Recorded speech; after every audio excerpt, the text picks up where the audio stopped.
Imaginez un peu, parier des millions de dollars sur une intuition géologique, à des kilomètres sous la surface de la Terre. C'est ça, le monde à haut risque du forage en territoire inconnu. Un jeu où la science, la technologie et bien sûr d'énormes fortunes sont en jeu à chaque seconde. Et le nom de ce pari, c'est le puits Wilcat. Pensez à une chasse au trésor, une grande chasse au trésor, mais sur la carte, il n'y a pas de X pour marquer l'emplacement. C'est une quête moderne pour de l'or noir à des profondeurs vertigineuses en se basant uniquement sur des indices indirects. Mais alors, comment ça se passe concrètement? Comment est-ce qu'on passe d'une simple hypothèse sur une carte à un gisement qui pourrait alimenter des villes entières? Et surtout, quel est le signal qui dit «bingo, on continue» ou au contraire «stop, on arrête tout»? C'est ce qu'on va décortiquer ensemble. Alors, tout commence bien avant que la foreuse ne touche le sol. La toute première phase, c'est une opération logistique gigantesque. En gros, ça se passe en 2 temps. D'abord, la préparation du site. Il faut tout défricher, aplanir le terrain, créer une plateforme parfaitement stable. Et puis, la mobilisation de l'appareil de forage, ce qu'on appelle le rig. Là, c'est un véritable mécano pour adultes. Des dizaines de camions qui amènent des pièces qui, une fois assemblées, forment une tour d'acier de plusieurs étages.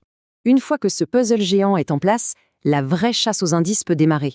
Il faut bien comprendre que le forage, ce n'est pas juste faire un trou. Non, c'est un processus actif pour collecter un maximum d'informations. On peut résumer ça en 3 moments clés. Il y a d'abord le spudding, c'est le tout premier tour de mèche, quand la foreuse perce la surface. Ensuite, pendant qu'on creuse, des capteurs sophistiqués envoient en continu des données sur la nature des roches traversées. Et enfin, le mud logging.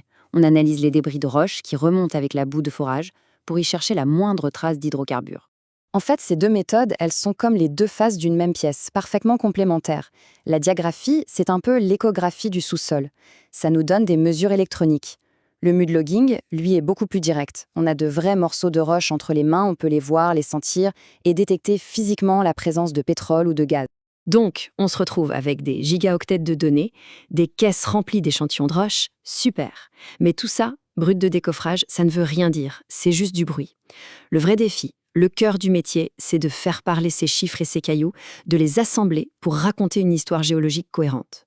Et c'est là qu'on entre dans la phase de décryptage, l'évaluation de la formation. C'est le moment où les géologues et les ingénieurs se transforment en véritables détectives, chargés de résoudre une énigme à plusieurs kilomètres sous leurs pieds. Pour que le trésor soit accessible, il faut absolument 2 conditions. La première, c'est la porosité. La roche doit être comme une éponge, pleine de petits trous pour stocker le pétrole.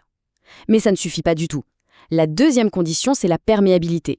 Il faut que tous ces petits trous soient connectés entre eux, comme un gigantesque réseau d'autoroutes, pour que le pétrole puisse circuler jusqu'au puits. Sans perméabilité, même une roche gorgée de pétrole est inutile. Le trésor reste prisonnier.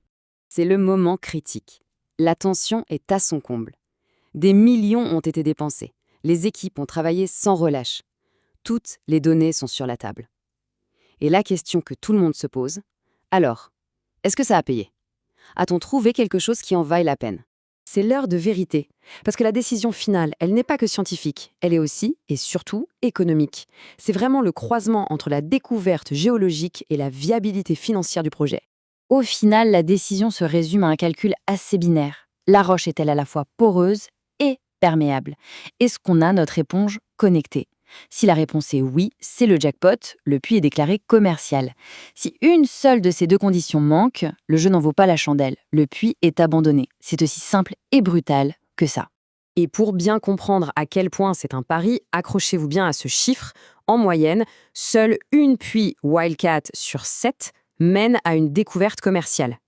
C'est un rappel assez violent que même avec toute la science du monde, ça reste un pari. Pour chaque succès, il y a 6 échecs très, très coûteux.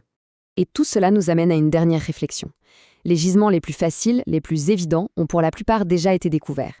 Pour alimenter notre avenir, il va falloir prendre des paris encore plus audacieux dans des environnements toujours plus extrêmes. La grande chasse au trésor énergétique est donc loin d'être terminée. En fait, elle ne fait que devenir plus complexe et plus passionnante.